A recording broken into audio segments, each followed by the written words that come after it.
Shalom jemaat yang dikasih Tuhan, senang sekali boleh berjumpa kembali dalam pertemuan kita kali ini. Bapak Ibu Saudara, hari ini khotbahnya merupakan sebuah suplemen atau khotbah tambahan, di mana khotbah ini sudah saya khotbahkan dalam ibadah onsite, tetapi belum direkam pada waktu onsite, sehingga saya harus rekam khusus untuk saudara sekalian, supaya tema khotbah kita yang berupa sebuah mata rantai tidak ada yang kehilangan materi yang penting ini, sehingga menjadi satu kesatuan. Dalam pengertian kita, setiap khotbah itu akan membangun satu pola pikir atau paradigma yang baru buat kita. Nah, untuk itu saya mau menyampaikan hari ini tentang hidup dalam pemerintahan kerajaan Allah, yaitu hidup dalam perintah dan kehendak Allah. Bapak Ibu Saudara, ketika kita bicara tentang hidup dalam kerajaan Allah, maka yang pertama yang harus kita sadari bahwa kita sedang hidup di dalam pemerintahan Allah, karena kerajaan tidak bisa tidak pasti berbicara tentang pemerintahan. Nah, kita akan melihat mengenai maksud hal tersebut. Slide pertama, Bapak Ibu Saudara, kita akan mempelajari bahwa Tuhan menginginkan membuat kerajaan sorga itu ada di muka bumi. Sehingga pada saat penciptaan pertama yang dia lakukan setelah menciptakan dunia, dia membuat Taman Eden dan menaruh manusia di dalamnya. Mari saya akan ajak kita membaca dari Kejadian 1 ayat 27 sampai 28. Maka Allah menciptakan manusia itu menurut gambarnya, menurut gambar Allah diciptakannya dia, laki-laki dan perempuan diciptakannya mereka. Allah memberkati mereka, lalu Allah berfirman kepada mereka, beranak cuculah dan bertambah banyak. Penuhilah bumi dan taklukkanlah itu. Wah, menarik sekali Bapak Ibu Saudara, bahwa ketika Allah menciptakan langit dan bumi, itu berupa materi. Nah, sorga itu bukan materi yang kasat mata, tapi sorga itu bersifat roh, tidak kelihatan dan kekal adanya. Tetapi Allah lalu menciptakan dunia, menciptakan bumi, di mana dia menaruh manusia yang dia ciptakan segambar dengan dirinya. Kenapa Allah ciptakannya? Karena ada satu keinginan kerinduan, salah satunya adalah Tuhan ingin membuat koloni di bumi ini. Seperti Bapak Ibu Saudara tahu bahwa ketika Allah ciptakan dunia, ada satu tragedi juga di sorga, di mana iblis memberontak. Karena kesombongannya, ia ingin menyamakan diri dengan Tuhan. Dan pada saat itu Tuhan membuang iblis ke dunia. Jadi sebelum ada manusia, dunia telah dihuni oleh iblis. Saudara bisa melihat di dalam kitab Yesaya 14 bahwa ke bumilah iblis dibuang. Dan ketika itu Allah juga membuat Taman Eden di muka bumi, sehingga mau gak mau manusia ada di tengah dunia yang sudah dikuasai oleh iblis. Nah, kehendak Tuhan adalah dia ingin menciptakan sebuah koloni, di mana di bumi ini suasana sorga, keteraturan sorga, gaya hidup sorga, pemerintahan sorga bisa ditempatkan di muka bumi, sehingga bumi bisa dipengaruhi dan dikuasai oleh koloni ini, sehingga di bumi menjadi seperti di sorga. Ya, seperti yang kita tahu, bicara mengenai koloni, sering kita kaitkan dengan masa penjajahan, di mana waktu itu Belanda menguasai Indonesia, dan juga Inggris menguasai begitu banyak bangsa, dan mereka datang menjadikan bangsa-bangsa yang jauh dari negerinya itu sebagai koloni, sebagai bagian dari kerajaannya, di mana mereka menerapkan budaya, gaya hidup, sistem pemerintahan, hukum dan sebagainya yang serupa dengan negeri aslinya, dengan maksud supaya pengelolaan sistem dan segala hal yang terjadi di negara koloni itu sama persis dengan negara aslinya, negara dari mereka berasal. Demikian juga Allah bermaksud seperti itu, saudara.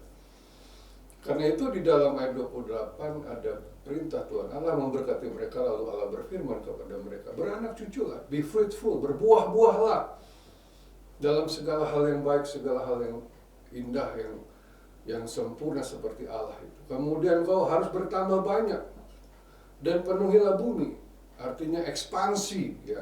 Nanti saya akan jelaskan maksudnya. Dan taklukkanlah bumi ini.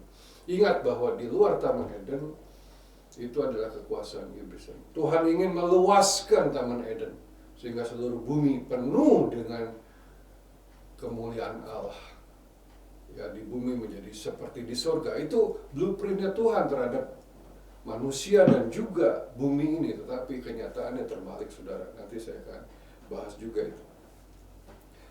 Nah, kita lanjut ayat ke-8. Selanjutnya Tuhan Allah membuat taman di Eden di sebelah timur. Disitulah ditempatkannya manusia yang dibentuknya itu. Tuhan Allah mengambil manusia itu dan menempatkannya dalam Taman Eden untuk mengusahakan dan memelihara taman itu. Ya. Taman Eden itu adalah, ya, tempat yang sangat luar biasa, ya. Tempat di mana Allah menaruh manusia, menjadi base campnya manusia, di mana Tuhan berjumpa dengan manusia, intim. Di situ ada hubungan kasih yang luar biasa, ada keindahan. Saya akan jelaskan berikutnya, saudara. Nah, dari sanalah manusia berasal, di sanalah manusia tinggal, dan Tuhan memerintahkan Adam dan Hawa untuk mengusahakan. Ya, kita lihat tadi ayat 15. Tuhan mengambil manusia dan menempatkan dalam Taman Eden untuk mengusahakan dan memelihara taman itu. Nah, kita akan bahas ini.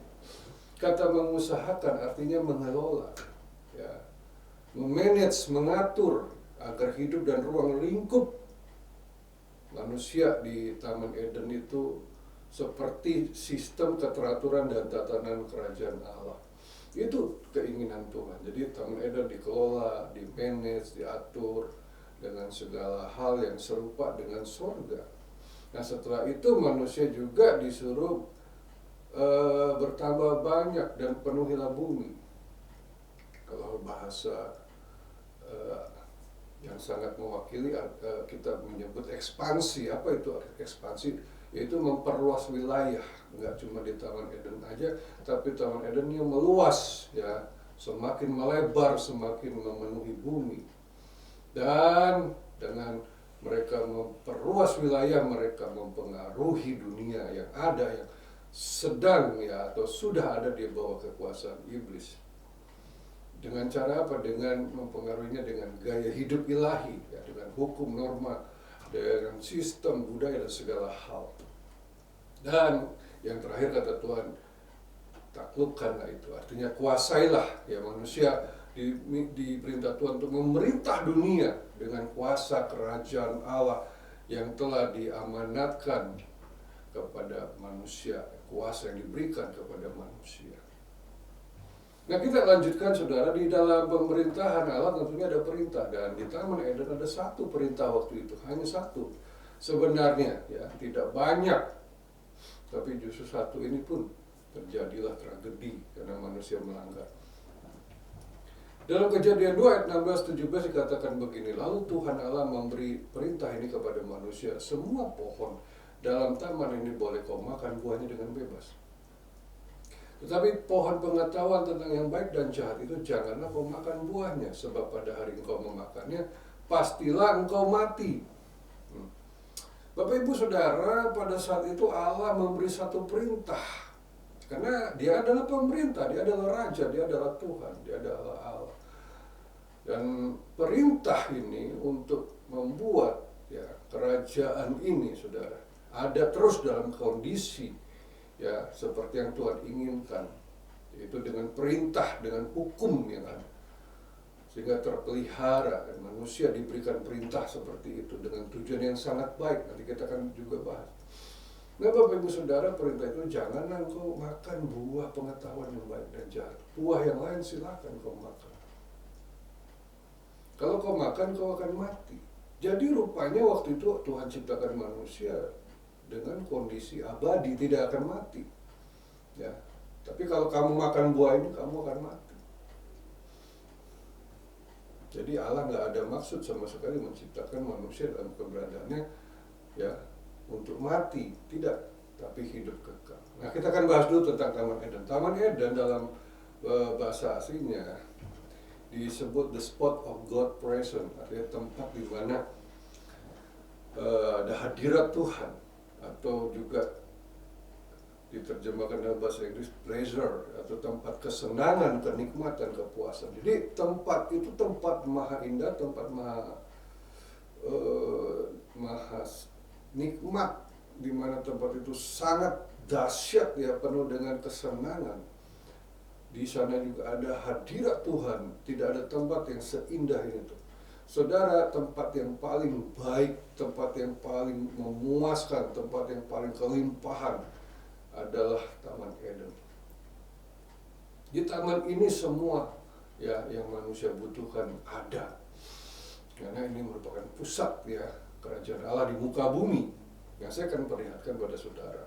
Di Taman Eden ternyata ada sebuah tudung, sebuah perlindungan Tuhan, sebuah selubung saudara. Ya seperti beberapa minggu lalu saya khotbahkan ya tentang greenhouse, di mana ada rumah kaca ya. Kalau kita pergi misalnya ke Eropa, di Eropa ada orang Indonesia ingin punya tanaman-tanaman tropis, pengen tanam kangkung, pengen tanam cabai rawit, buah-buahan ya, mangga, jambu yang nggak bisa ditanam di daerah yang sangat dingin di Eropa.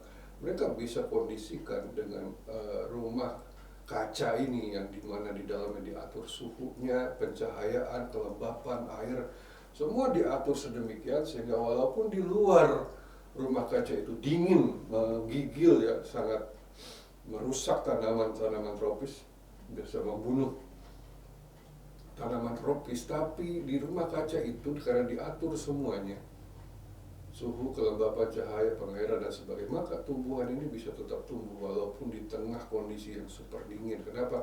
Karena mereka terlindungi, ada tudung ya, ada tudung kaca itu, di mana semuanya sudah dikondisikan cocok untuk mereka bertumbuh. Nah demikian juga di Taman Eden, saudara. Sekalipun dunia dikuasai oleh iblis, di Taman Eden ada selubung ini, ada tudung ini, di mana di dalamnya ya, saya sebut saja tudung kerajaan Allah ya, di mana Allah hadir dan berkuasa di dalamnya, sehingga itu menudungi mereka manusia. Di dalamnya ada pengayoman Allah, ada pemeliharaan Allah, ada perlindungan Allah, ada penyediaan Allah, ada kasih karunia Allah. Jadi manusia bisa hidup, bisa aman, nyaman, terpelihara walaupun di luar mengerikan. Ya di luar Taman Eden dikuasai iblis, penuh dengan kejahatan, penuh dengan penderitaan, kesusahan. Tapi mereka terlindung dan bisa hidup damai, nyaman, ya puas, nikmat dan sebagainya. Nah, perintah yang tadi diperintahkan Tuhan ternyata dilanggar oleh manusia. Akibatnya sangat tragis, saudara. Kita lihat, nah, di sini Tuhan akhirnya mengusir manusia. Ya, Kejadian pasal yang ketiga, saudara. Saudara lihat di situ bahwa Allah mengusir manusia dari Taman Eden setelah manusia memakan buah yang dilarang oleh Tuhan. Artinya pelanggaran tadi yang membuat mereka dibuang, disingkirkan, harus keluar dari tudung itu, saudara. Kejadian 3 ayat 23 dan 24, lalu Tuhan Allah mengusir dia dari Taman Eden supaya ia mengusahakan tanah dari mana ia diambil. Ia menghalau manusia itu, dan di sebelah timur Taman Eden ditempatkannya beberapa kerub dengan pedang yang bernyala-nyala, menyambar-nyambar untuk menjaga jalan ke pohon kehidupan. Jadi mereka dihalau, diusir. Keluar, tadinya ada dalam protek, ya ada dalam perlindungan dan naungan kerajaan Allah, sekarang mereka keluar. Tadinya mereka semua kebutuhan mereka tercukupi, disediakan dengan melimpah.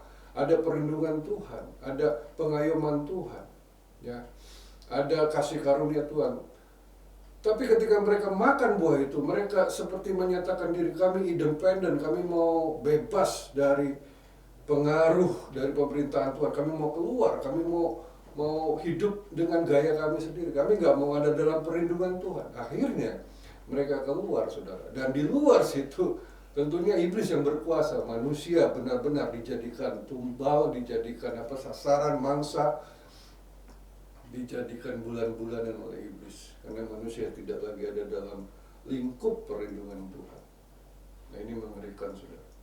Sejak itulah manusia harus mengusahakan tanah untuk mereka makan, ya, harus menanam pohon, mereka harus berkeringat, bersusah payah, mereka harus menderita, harus ada sakit penyakit, ya. Dulu nggak ada sakit penyakit, tidak ada penuaan tubuh, mereka harus mengalami penuaan, bahkan umur manusia semakin lama semakin pendek, ya. Adam mencapai 900 tahun lebih, kemudian keturunannya semakin singkat, ya, waktu hidupnya, karena kematian berkuasa. Sungguh tragis, saudara, seandainya saja Adam Hawa tidak melanggar, ya, perintah itu. Tentunya semua manusia masih ada dalam Taman Eden. Nah, ketika manusia keluar dari tudung itu, saudara, apa yang terjadi? Keluar dari pemerintahan Allah, maka manusia masuk dalam sistem, ya, kalau tadi dalam sistem kerajaan Allah, sekarang mereka keluar dari kerajaan Allah, mereka masuk sistem lain, yaitu sistem iblis. Dunia ini dengan segala sistemnya ada di bawah kekuasaan iblis, di program, di setting sama iblis, saudara. Sehingga manusia benar-benar jadi mangsa, ya, korban dari iblis. Manusia itu menjadi diperbudak oleh iblis, diperbudak oleh dosa, diperbudak oleh kedagingan, diperbudak oleh hawa nafsu, ya. Kemudian dirampas semua yang mereka miliki, kemuliaan yang mereka miliki, segala hak-hak mulia yang mereka miliki sudah nggak ada lagi. Mereka juga disiksa dengan kehidupan, ya, penderitaan. Hidup di dunia ini sangat penuh dengan penderitaan, saudara. Aduh, semakin hari kita lihat hidup itu semakin sulit di dunia. Tuhan tidak pernah merancang ini. Ini sistem iblis. Dan ujungnya manusia dibinasakan dalam dosa-dosanya supaya masuk dalam kematian yang kekal. Inilah akibat dari pelanggaran tadi, saudara. Manusia ada di bawah kekuasaan iblis. Nah, kita lihat, jadi ada dua sistem kerajaan yang berseteru, ya, yaitu pertama sistem kerajaan Allah, yang kedua sistem kerajaan iblis. Sistem kerajaan Allah tentunya luar biasa, ingin manusia hidup dan memiliki kualitas dan kemuliaan seperti sebagaimana Allah hidup, seperti Yesus Kristus. Ya, segambar serupa, berdaulat, berkuasa, kudus, sempurna, dan sebagainya.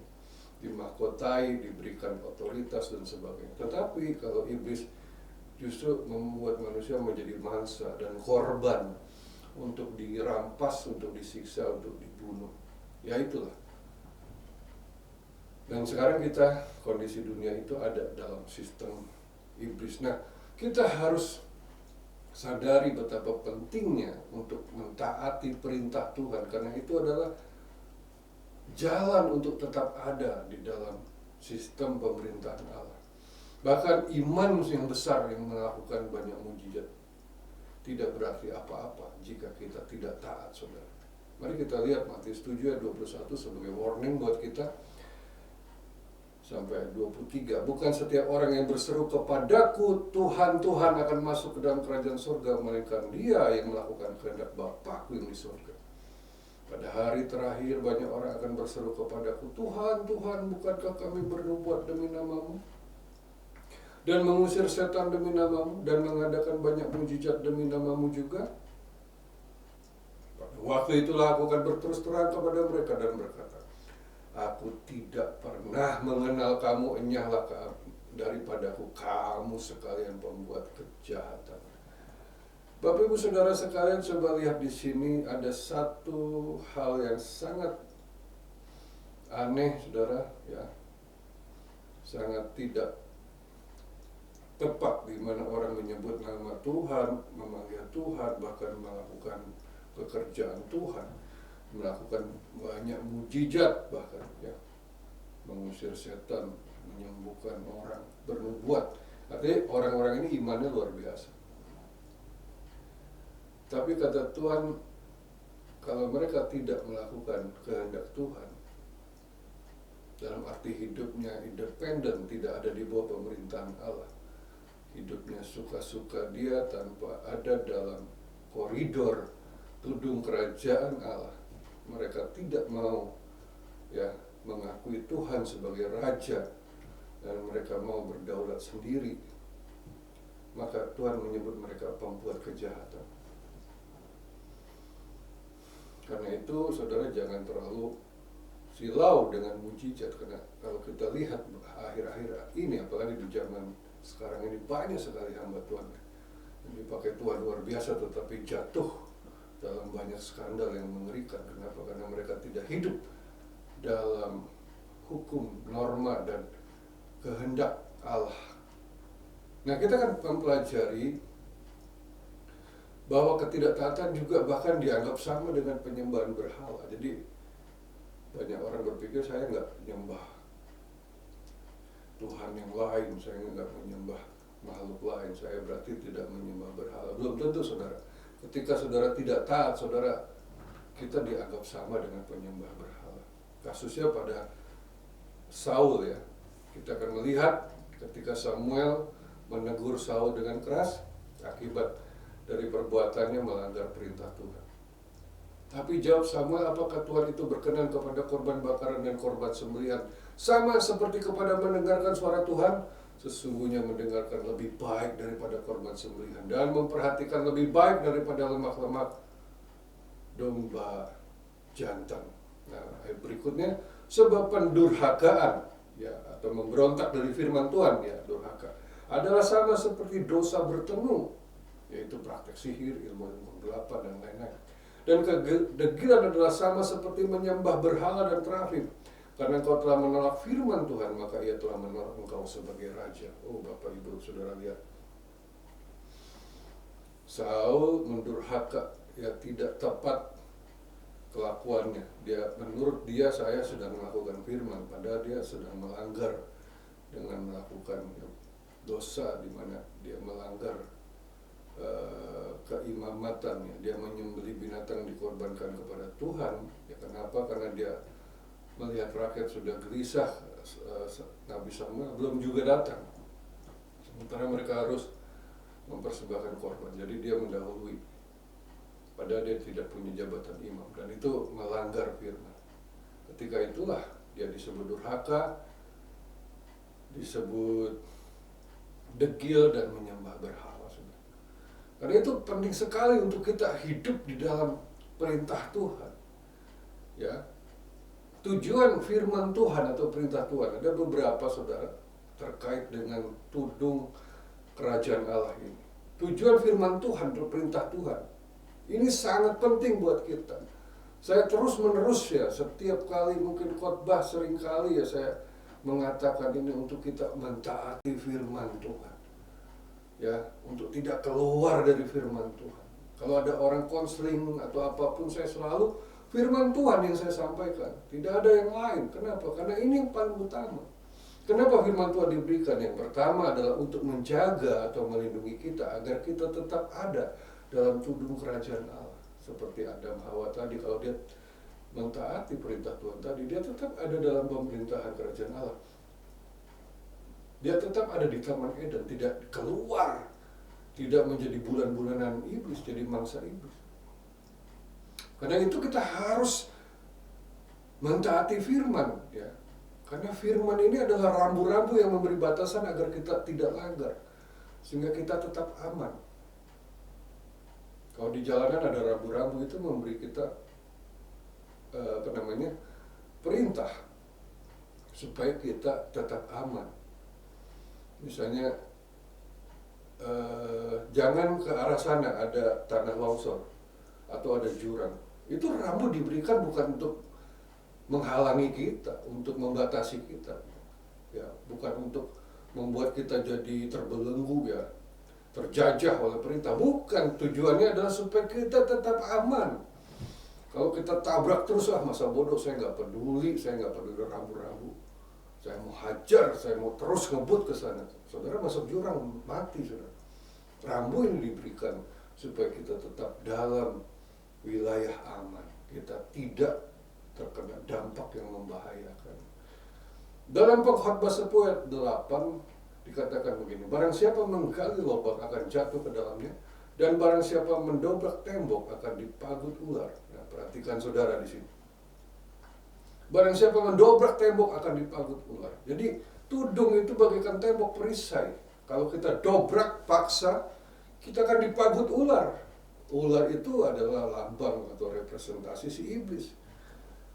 Selama saudara ada dalam pengayoman Allah, taat kepada perintah Allah, bukan perintah Taurat saudara yang dimaksud. Kalau saudara mencari keselamatan dengan melakukan hukum Taurat, bukan itu. Tapi perintah-perintah yang membuat kita terus terlindung, terus dalam pemerintahan Allah, terus dalam kehendak Allah. Nah, kalau saudara tidak mendobrak, tidak melanggar firman itu, saudara akan tetap dalam proteksi Tuhan. Tapi ketika kita mendobrak, iblis langsung akan memagut kita. Luar biasa, itulah yang dialami oleh Adam dan Hawa. Jadi penting sekali saudara untuk kita tetap dalam koridor itu. Ya. Yang terakhir, tujuan firman Tuhan adalah sebagai anggota kerajaan Allah yang hidup dalam pemerintahan kerajaan Allah, kita mempengaruhi dunia dengan gaya hidup, yaitu sesuai perintah Allah yang berbeda dengan dunia. Nah, hari-hari ini kalau kita lihat kan orang Kristen sama orang dunia nggak ada bedanya. Bahkan pengaruh dunia sudah masuk dan menguasai banyak gereja. Ya. Mungkin juga kita sudah termasuk di dalam. Kalau orang dunia menipu ya, anak Tuhan, jemaat juga melakukan misalnya. Yang lain korupsi ya ikut korupsi. Yang lain selingkuh ya kita berselingkuh. Yang lain bercerai, orang gereja juga bercerai. Saudara, kita bukan mempengaruhi, malah dipengaruhi. Untuk itulah kita harus tetap lakukan perintah Tuhan agar kita punya gaya hidup yang berbeda, sehingga kita menjadi terang dan garam, dan kita yang mempengaruhi dunia dengan gaya hidup yang berbeda itu. Bukan kita jadi sama, saudara. Baik, saudara. Alkitab berkata dalam Roma 12 ayat 2 dikatakan, janganlah kamu menjadi serupa dengan dunia ini, tetapi berubahlah oleh pembaharuan budimu, sehingga kamu dapat membedakan manakah kehendak Allah, apa yang baik, yang berkenan kepada Allah, dan yang sempurna. Nah, ini perintah yang jelaskan supaya kita nggak jadi sama dengan dunia, malah kita yang mempengaruhi dunia. Kita harus berubah sesuai dengan pembaharuan akal budi kita, karena pengetahuan kita akan kerajaan Allah. Ya, pemahaman yang baru akan kerajaan Allah. Kita mempelajari, kita menghidupi gaya hidup kerajaan Allah, sehingga kita bisa membedakan yang mana yang gaya hidup dunia, gaya hidup kerajaan Allah, dan kehendak Allah seperti apa, sehingga kita bisa mempengaruhi. Itulah kehendak Allah, kita ekspansi, kita berkuasa di muka bumi ini, bukan sebaliknya, saudara. Karena itu ini penting sekali. Selama kita hidup dalam perintah Allah, dalam kehendak Allah, saudara ada dalam tudung kerajaan Allah. Dan nanti kita akan sambung lagi, firman Tuhan berikut akan lebih memperjelas. Demikianlah firman Tuhan pada hari ini. Saya percaya kita diberkati, tetap terus ada dalam kerajaan, karena kerajaan Allah tidak tergoncang sekalipun dunia selalu dan akan terus bergoncang. Terima kasih, kita akan berdoa.